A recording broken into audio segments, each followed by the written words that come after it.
আজি ইংৰাজী নৱবৰ্ষৰ প্ৰথম দিন ৰাজ্যৰ বনভোজস্থলীৰ সমান্তৰালকৈ মঠ মন্দিৰ নামঘৰ দেৱাল আদিতো পুৱাৰে পৰা ভক্তৰ ভিৰ পৰিলক্ষিত হৈছে।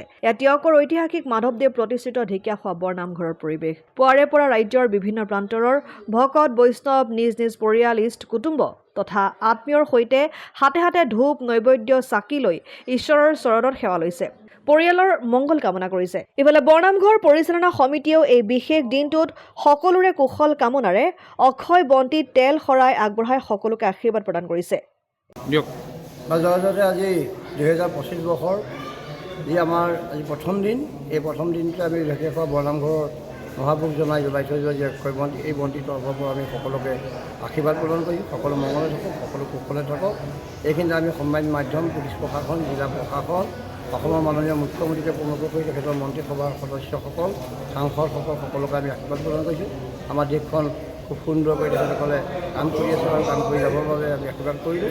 আৰু উঠি অহা প্ৰজন্মক আমি এতিয়া আহ্বান জনাইছোঁ যে আজি আচলতে 1 জানুৱাৰী যদিও আমি পিতৃস্থলীলৈ ৰাইজ নগৈ এই নামঘৰত পুৱাৰে পৰা অগণন ভক্তই সমাগম কৰিছে, তেখেতসকলক আমি সেৱা লৈছোঁ যে গুৰুজনে প্ৰতিষ্ঠা কৰি থৈ যোৱা যি নামঘৰৰ ভেটি, এই নামঘৰৰ ভেটিৰে মানৱ জাতি গঠন হয় আৰু ইয়ালৈ সকলো আহক, সকলো আমি একেলগে থাকোঁ।